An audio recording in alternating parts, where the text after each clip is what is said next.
नमस्कार, आप देख रहे हैं अपरू उत्तराखंड और मैं हूं आपके साथ नेहा। उत्तराखंड राजभवन में आयु विज्ञान सम्मेलन का आयोजन किया गया। राज्यपाल ने कार्यक्रम का दीप जलाकर शुभारंभ किया। कार्यक्रम में राज्यपाल गुरमीत सिंह, उनकी पत्नी गुरमीत कौर, पतंजलि के आचार्य बालकृष्ण, आयुष सचिव पंकज पांडे शामिल हुए। तो वही सम्मेलन में विश्वविद्यालय कुलपति और कई मेडिकल के छात्र छात्राएं भी मौजूद रही।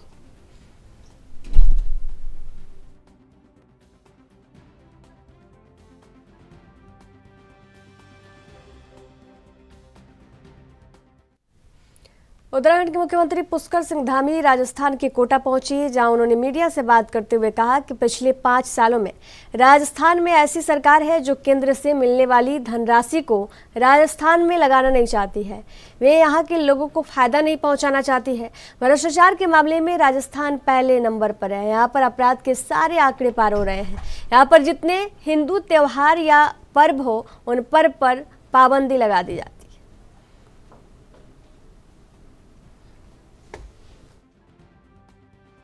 सरकार में आने का, सेवा करने का अवसर प्रदान किया और हमने उसकी कमेटी बनाई। कमेटी ने 2,35,000 लोगों से भी अधिक लोगों से उनके विचार लिए हैं, उनके मत लिए हैं और कमेटी ने संकलन कर लिया है। लॉ कमीशन ने भी अपनी उसमें सलाह दे दी है, राय दे दी है। अन्य धार्मिक संगठनों ने, सामाजिक संगठनों ने अपनी राय दी है। जल्दी ही उनका संकलन हमको मिल जाएगा और उत्तराखंड समान नागरिक संहिता लागू करने के लिए आगे बढ़ेगा। और इसका अगर श्रेय मैं किसी को देना चाहता हूं तो उत्तराखंड की देवतुल्य जनता को देना चाहता हूं, जिन्होंने इस काम के लिए हमको आगे प्रशस्त किया। और जो आपने जिहाद की बात करी है, चूंकि उत्तराखंड देवभूमि है और पूरी देश दुनिया के लोगों का देवभूमि के प्रति एक आस्था है, श्रद्धा है। आप सब भी अगर उत्तराखंड आएंगे तो आप देखेंगे कि भाई देवभूमि श्रद्धा के कारण, आस्था के कारण गंगा, यमुना, बद्रीनाथ जी, केदारनाथ जी, चारों धाम, और जिस तरफ आपकी नजर जाए वहीं पर आपको देव स्थान दिखाई देगा, वहीं पर आपको कोई न कोई धार्मिक स्थान दिखाई देगा। तो उस देवभूमि का मूल स्वरूप बना रहे। हमारे यहाँ पर अतिक्रमण था, बरसों से अतिक्रमण था। ऐसे धार्मिक प्रतीक खड़े कर दिए गए थे, उनके नीचे, ढांचों के नीचे कुछ भी नहीं निकलता था। हमने उन सभी लोगों से, जो लोग इस काम में लगे हुए थे, अतिक्रमण के काम में थे, लिप्त थे, सबको कहा कि आप इसको स्वतः ही हटा लीजिए। अगर आप नहीं हटाएंगे तो हम हटाएंगे। कुछ लोगों ने हटाया और जिन्होंने नहीं हटाया, प्रशासन ने कार्रवाई करी और हमने 3300 एकड़ जमीन मुक्त करवा दी है अभी तक। और यह अभियान हमारा जारी रहेगा, अभी लगातार जारी रहेगा, क्योंकि देवभूमि के मूल स्वरूप को लोग देखना चाहते हैं। सर, कल आप जाखरा में पुराने जो एमएलए भगवान सिंह राजावली, उनके लोगों ने ऐतिहासिक नंदा देवी मेला में शिरकत करने अल्मोड़ा पहुंची कैबिनेट मंत्री रेखा आर्य ने पूजा अर्चना की। इस दौरान उन्होंने नंदा देवी परिसर में चल रहे सांस्कृतिक कार्यक्रम में शिरकत की और कमेटी द्वारा उनको सम्मानित भी किया गया। उन्होंने कहा कि नंदा देवी मेला ऐतिहासिक दृष्टि से महत्वपूर्ण है और यहाँ की सांस्कृतिक और धार्मिक आस्था का केंद्र है और आज पूरे प्रदेश में मां नंदा की पूजा अर्चना की जा रही है।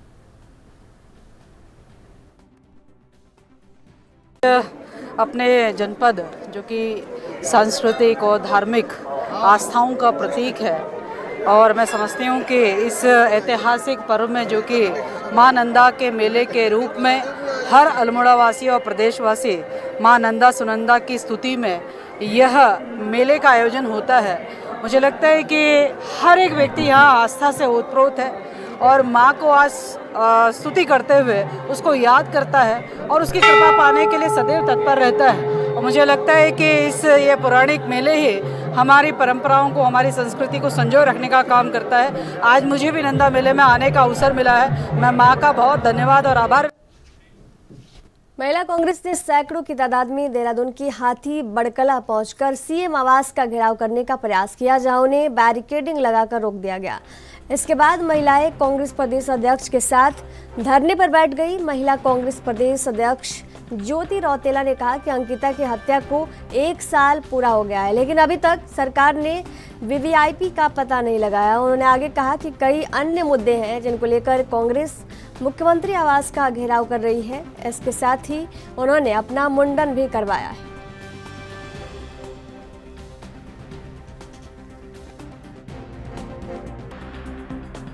महिलाओं के साथ अत्याचार हो रहे हैं तो ये सरकार गूंगी बड़ी सरकार हो जा रही है। तो ऐसा क्या करें कि सरकार को जगाया जाए। मुझे लगा कि सरकार तो जागेगी नहीं, धरने से नहीं जागेगी, प्रदर्शन से नहीं जागेगी। कम से कम मैं इनको श्रद्धांजलि दे दूं, इनको ये बता दूं कि ये सरकार मर चुकी है, ये सरकार संवेदनहीन हो चुकी है।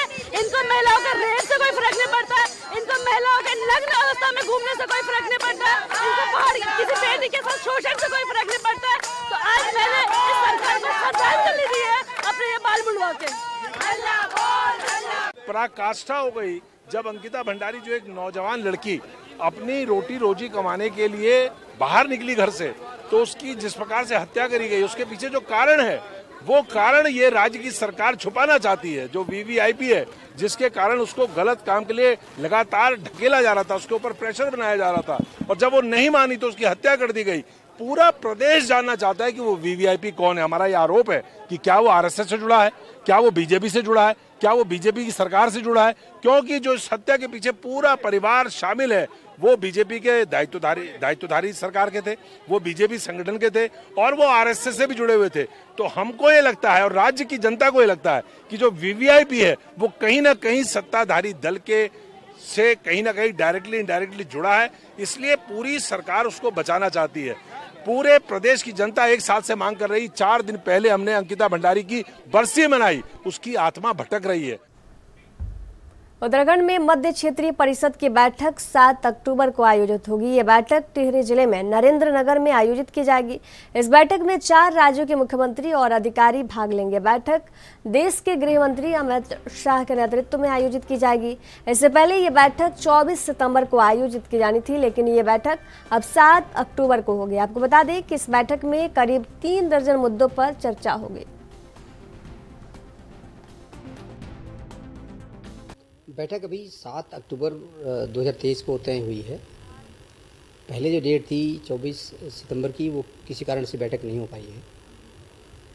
अब उस बैठक में क्या आगे भी टलने की तीसरी बार? नहीं, अभी तो टलने की उम्मीद नहीं है। कोई जब बैठक कोई टलती है तो कोई कारण होता है, ऐसे तो बैठक इतनी बड़ी बैठक ऐसे नहीं टल जाती है। कई जगह इंगेजमेंट होती हैं तो कोई ऐसे आवश्यक कारण और अपरिहार्य कारण होते हैं तो बैठक टलती है।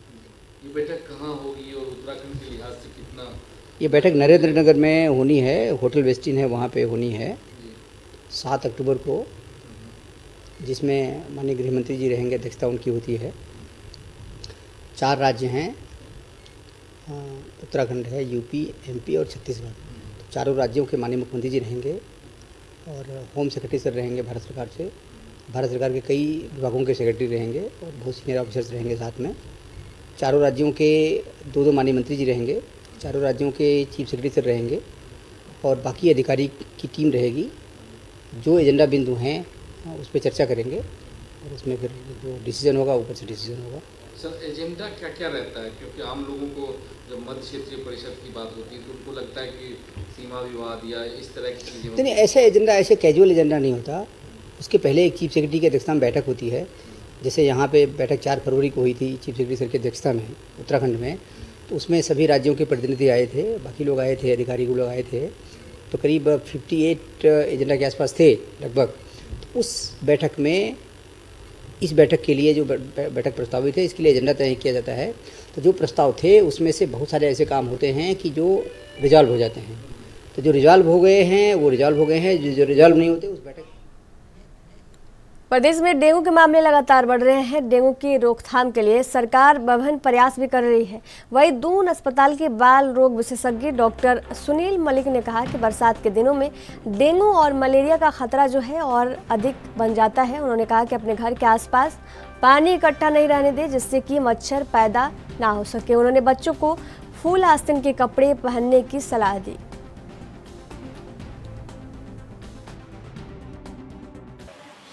देखिए, डेंगू के डेफिनेटली बरसात में डेंगू और मलेरिया, और ये हमें पता है कि ये मच्छरों से होते हैं। और अक्सर गवर्नमेंट की तरफ से भी जो प्रिकॉशंस होते हैं, चाहे वो दवा का छिड़काव हो और बाकी सारे प्रिकॉशंस जो हमें करने हैं अपनी तरफ से, वो ये करना है कि अपने घर के आसपास मच्छरों का जमाव ना होने दें, यानी कि पानी का जमाव ना हो। पानी का जमाव से ही मच्छर पैदा होते हैं, तो पानी का जमाव ना होने दें, वो ध्यान रखना है। चाहे वो कूलर के अंदर हो, चाहे वो आसपास गड्ढा हो, नाली हो, तो पानी बहता रहना चाहिए, रुका हुआ नहीं होना चाहिए। दूसरा, बच्चे जब भी खेलने जाएं, स्पेशली सुबह और शाम के समय, मलेरिया और ये डेंगू दोनों का ही मच्छर सुबह और शाम ज़्यादा परेशान करता है। तो बच्चे फुल स्लीव्स के कपड़े पहने, बच्चे फुल स्लीव्स के पजामे पैंट का इस्तेमाल करें, मोजे पहनाएं, तो उनको जितना बॉडी को कवर कर सके वो ज़रूरी है। आसपास मच्छर ना पनपने दें, ये ज़रूरी है। और प्रिकॉशन के तौर पर चाहे मॉस्किटो रिपेलेंट हो किसी भी प्रकार से आप इस्तेमाल करें या मच्छरदानी का इस्तेमाल करें, बच्चों को और खुद को भी मच्छर से बचाएं। ये रुड़की क्षेत्र में बढ़ते डेंगू के प्रकोप के बाद प्रशासन नींद से जाग गया है। ज्वाइंट मजिस्ट्रेट अभिनव शाह के नेतृत्व में प्रशासन की टीम ने रामनगर में घर घर जाकर डेंगू के खिलाफ अभियान चलाया और जहां पर डेंगू का लार्वा पाया गया उसको वहीं पर नष्ट कर दिया गया। इसके साथ ही प्रशासन की टीम ने लोगों को डेंगू के प्रति जागरूक किया।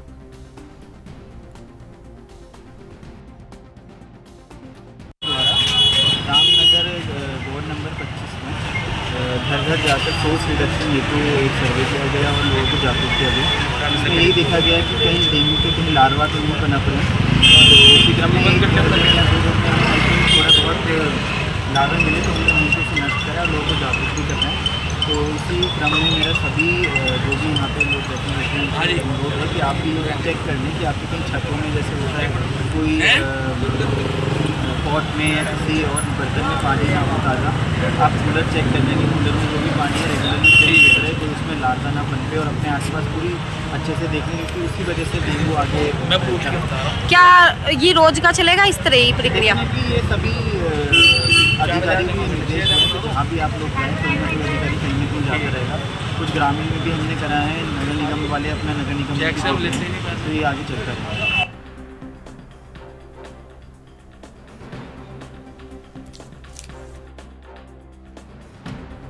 रुड़की क्षेत्र में बढ़ते डेंगू के प्रकोप के बाद आज प्रशासन नींद से जग गया। ज्वाइंट मजिस्ट्रेट अभिनव शाह के नेतृत्व में प्रशासन की टीम ने रामनगर में घर घर जाकर डेंगू के खिलाफ अभियान चलाया और जहां पर डेंगू का लार्वा पाया गया उसको वहीं पर नष्ट कर दिया गया। इसके साथ ही प्रशासन की टीम ने लोगों को डेंगू के प्रति जागरूक किया। उत्तराखंड के रुड़की से खबर है, क्षेत्र में बढ़ते डेंगू की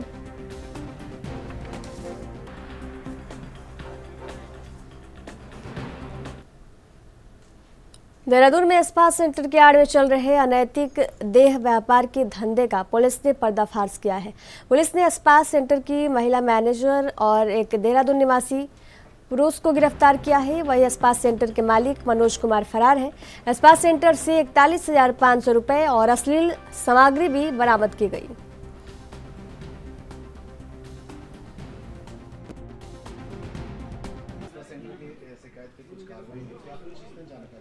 देखिए, शहर क्षेत्र में 2-3 जगह पर शिकायतें प्राप्त हो रही थी कि कहीं पर स्पा सेंटर की आड़ में जो है गलत काम हो रहा है, तो इस पर हमारी एंटी ह्यूमन ट्रैफिकिंग यूनिट जो है इसको सक्रिय किया गया था और इनके द्वारा कल जो है डिलाइट करके चक्राता रोड पर स्पा सेंटर है वहाँ पर तलाशी ली गई और वहाँ पर आकस्मिक चेकिंग में पाया गया कि वहाँ पर एक कस्टमर आपत्तिजनक स्थिति में था, जहाँ पर 3 लड़कियाँ भी वहाँ पर थीं जो वहाँ पर काम कर रही थी। साथ ही साथ रिसेप्शनिस्ट के काम पर जो लोकल लड़की थी उसके द्वारा ही इन लड़कियों को प्रेरित करके इसे गलत काम के लिए ऑफर देने के बाद ही सब चल रहा था वहाँ पर। इसका जो ओनर है वो सहारनपुर का, वो मौके पर नहीं था, वो वहाँ से फरार है। तो इसमें पूरी जानकारी मिलने के पता चला कि अन्य प्रांतों से जो लड़कियाँ यहाँ पर आती हैं पहले उनको स्पा सेंटर के नाम पर जॉब देते हैं, इसके बाद एक्स्ट्रा सर्विसेज के नाम पर उनको प्रलोभन देकर उनको कहीं मिसगाइड करके और उनको इस गलत कृत्य में करने के लिए प्रेरित करते हैं, जिसमें तीनों पीड़िताओं लड़कियों को हमने मुक्त कराया और उनके बयान लिए गए। इसमें 2 अरेस्टिंग हुई, एक कस्टमर की मौके पर अरेस्टिंग हुई जिसमें आपत्तिजनक चीज़ें भी मिली, साथ ही साथ 41,000 रुपये कैश भी जो इन सब एक्टिविटीज़ पर उसने दिए थे वो सारी चीज़ें वहाँ से बरामद हुई हैं। और जो फरार है मौके से उसका ओनर जो है सहारनपुर का मनोज कुमार, उसके लिए टीम हमारी भेजी गई है। स्पा सेंटर के आड़ में चल रहे अनैतिक देह व्यापार के धंधे का पुलिस ने पर्दाफाश किया है। पुलिस ने स्पा सेंटर की महिला मैनेजर और एक देहरादून निवासी पुरुष को भी गिरफ्तार किया है। वही स्पा सेंटर के मालिक मनोज कुमार फरार है। स्पा सेंटर से 41,500 रुपये और अश्लील सामग्री बरामद की गई। तो उत्तराखंड के देहरादून में स्पा सेंटर की आड़ में चल रहे अनैतिक देह व्यापार का पुलिस ने पर्दाफाश किया है।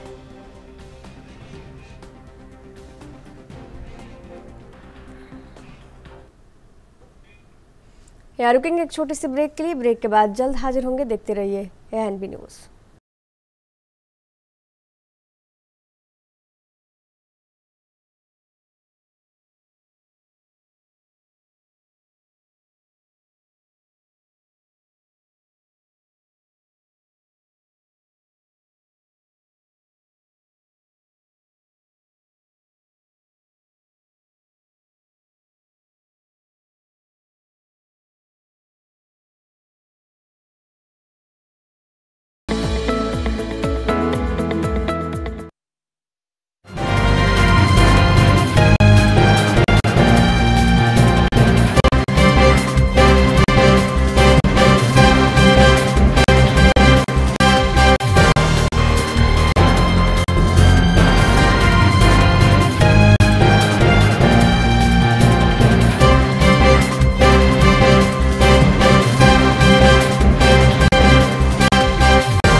ब्रेक के बाद एक बार फिर से आप सभी का स्वागत है। बढ़ेंगे अगली खबर की ओर। रुड़की के मंगलौर कोतवाली क्षेत्र में स्थित एक स्टील फैक्ट्री में धमाका हो गया।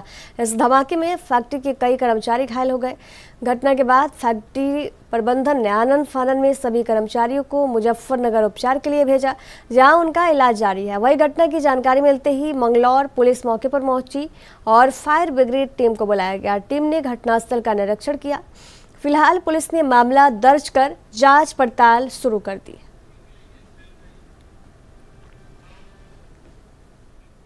हल्द्वानी में 3 दिनों के अंदर 2 स्कूल बसों के दुर्घटनाग्रस्त होने के बाद प्रशासन ने सख्त एक्शन लेना शुरू कर दिया है। सिटी मजिस्ट्रेट हल्द्वानी और ARTO ने स्कूल बसों की चेकिंग को लेकर संयुक्त अभियान चलाया। इस दौरान करीब 60 से 65 बसों की चेकिंग की गई।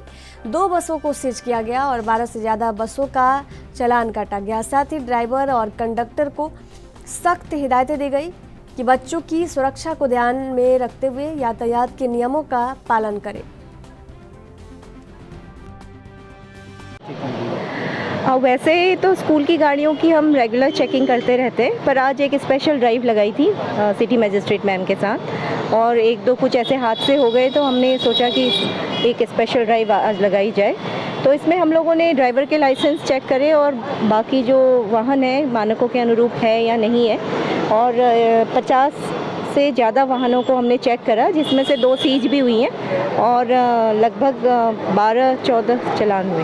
लगातार कार्रवाई जारी है। हाँ, कार्रवाई अभी हम कंटिन्यू कर रहे हैं और अब तक हमने अराउंड पूरे इस फाइनेंशियल ईयर में अगर देखा जाए तो कम से कम 60-65 गाड़ियों के चालान करे हैं। कैसे चेक कर रहे हैं गाड़ी में कैमरा वगैरह? हाँ, वो चेक कर रहे हैं कि मानक पूर्ण है या नहीं है, जैसे कि इनमें ग्रिल्स लगे हैं या नहीं लगे हैं, बच्चों की सेफ्टी मेजर्स हैं या नहीं। कि अभी 2 दिन पूर्व एक घटना हुई थी कि स्कूल की बस यहीं डिवाइडर पे चढ़ गई थी, और उसके बाद आज एक घटना फिर हुई है कि स्कूल की बस जो है पलट गई है। बच्चों को चोट नहीं लगी है, लेकिन स्पेशली लगातार कई बार अभियान तो चलाए जाते हैं। आज जो अभियान चलाया गया है, जिलाधिकारी महोदय का निर्देश प्राप्त हुआ था, आज का अभियान स्कूल बसों और स्कूल के वाहनों को लेकर है, जिसमें 60 से ज़्यादा वाहनों को अब तक चेक किया जा चुका है। इन वाहनों में जो भी मानक है, फिटनेस है, फायर के इक्विपमेंट काम कर रहे हैं नहीं काम कर रहे हैं, ड्राइवर ने सीट बेल्ट लगाई है नहीं लगाई है, बैठने की जितनी कैपेसिटी है उसके अकॉर्डिंग बच्चे बैठे हैं नहीं बैठे हैं, और अटेंडेंट है, महिला स्टाफ है या नहीं है, सभी जितने भी मानक हैं सभी पे यहाँ पर निरीक्षण किया जा रहा है। और इसमें 20 के लगभग चालान किए गए हैं, 2 वाहन सीज किए गए हैं, और इसका एक ही उद्देश्य है कि बच्चे जिन वाहनों में चल रहे हैं स्पेशली उनकी फिटनेस 100%।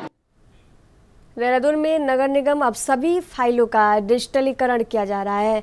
आधी फाइलों को डिजिटलाइज किया जा चुका है, जबकि बाकी बचे रिकॉर्ड को डिजिटल किया जा रहा है। नगर आयुक्त मनोज गोयल ने बताया कि रिकॉर्ड की संख्या अधिक है, इसकी वजह से डिजिटलाइजेशन में समय लग रहा है। आपको बता दें कि कुछ समय पहले नगर निगम के रिकॉर्ड रूम से फाइल चोरी होने की घटना सामने आई थी। इसके बाद से ही सभी रिकॉर्ड को डिजिटाइज करने का आदेश जारी किया गया है। साथ ही जिला कलेक्ट्रेट से भी फाइलों के साथ छेड़छाड़ कर जमीनों के अवैध खरीद बिक्री का भी मामला सामने आया था।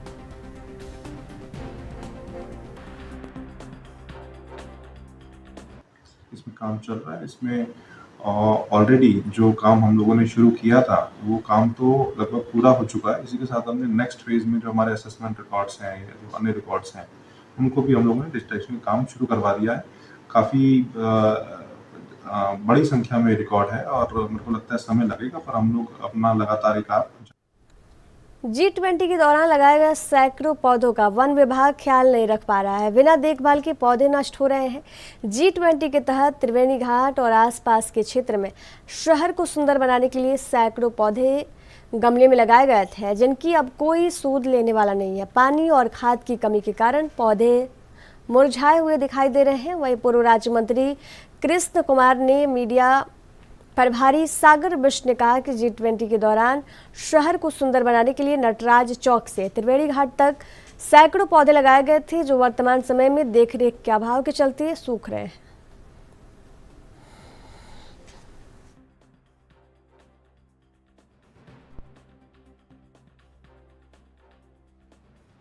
रुड़की के पिरान कलियर शरीफ के साबिर पार्क की 755वें उर्स का आगाज हो चुका है।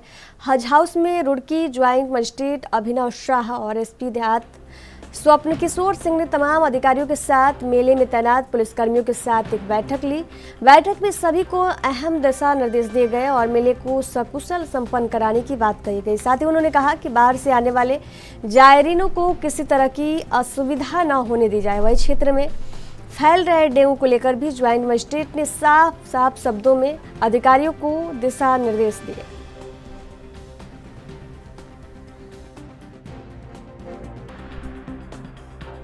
आपको पता होगा आज हमारी पूरी पुलिस फोर्स भी आ गई है, तो उसी क्रम में आज एसपी देहात और मेरे द्वारा उसमें उनकी ब्रीफिंग भी करी गई और उसमें हमारे सेक्टर मजिस्ट्रेट भी आज मौजूद थे, 2 भी यहाँ पे जिनकी ड्यूटी लगी है, तो उनके भी हमने प्रॉपर ब्रीफिंग करी है कि जो भी व्यवस्था है वो प्रॉपर रहे, क्योंकि आगामी उर्स में भीड़ भी बहुत आती है, तो उसमें हमें बिल्कुल प्रॉपर रहना है, सारी व्यवस्था हमें ढंग से करनी है। इसके अलावा जो भी व्यवस्था हम प्रॉपर कर रहे हैं, सफाई आप देख ही रहे होंगे कि हम काफ़ी अच्छी कोशिश कर रहे हैं सफाई रहें। मैंने इनको एडिशनल ये निर्देश दिए हैं कि रेगुलर, क्योंकि डेंगू भी फैल रहा है पूरे शहर में, तो प्रॉपर फॉगिंग की जाए, प्रॉपर एंटी लार्वा का छिड़काव हो, तो अब एटलीस्ट 1 टाइम तो फॉगिंग की जाएगी, क्योंकि इतनी भीड़ होती है तो मल्टीपल टाइम करना पॉसिबल नहीं है। इसके अलावा रेगुलरली एंटी लार्वा का छिड़काव और कीटनाशक दवाइयों का छिड़काव किया जाएगा कि कोई भी ऐसी स्थिति ना हो जिससे कि डेंगू यहाँ पे फैले।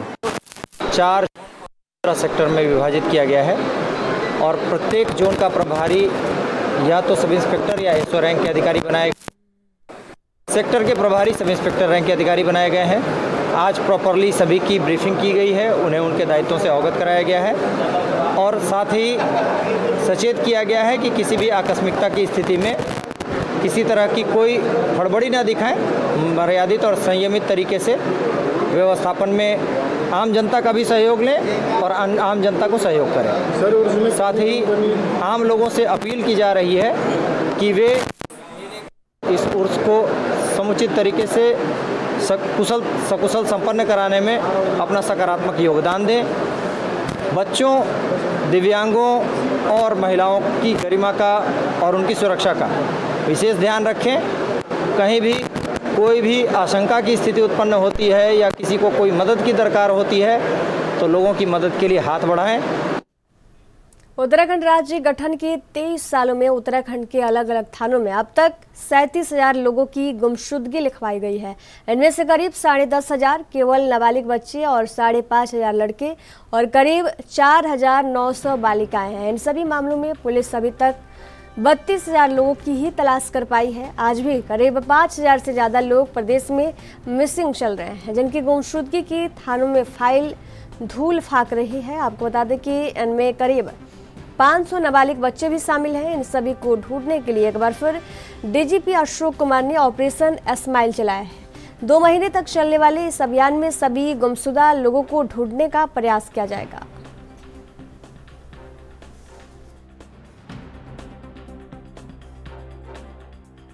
देखिए, मैं तो ये इसको उस रूप में कहना चाहूँगा कि उत्तराखंड पुलिस इस मामले में बहुत ही संवेदनशील है और हमारे आंकड़े जो हैं वो देश के टॉप मोस्ट में से हैं।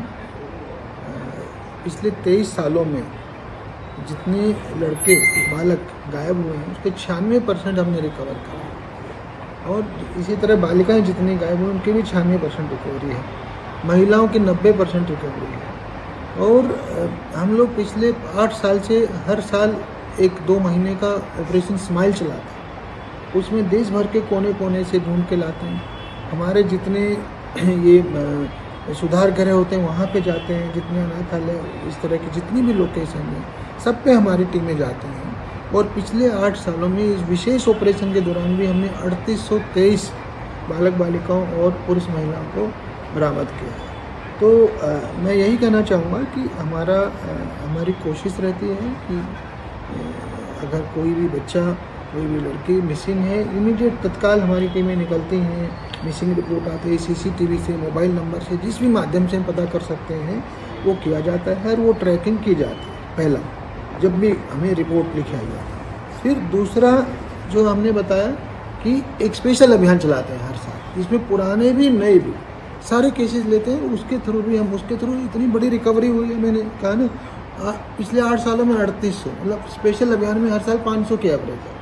इस साल ऑलरेडी 500 प्लस हम रिकवर कर चुके हैं। अभी ये अभियान चल रहा है, अभी तो इसमें 17-18 दिन हुए हैं। इसके एंड पे हम आपको इसकी भी डिटेल्स दें।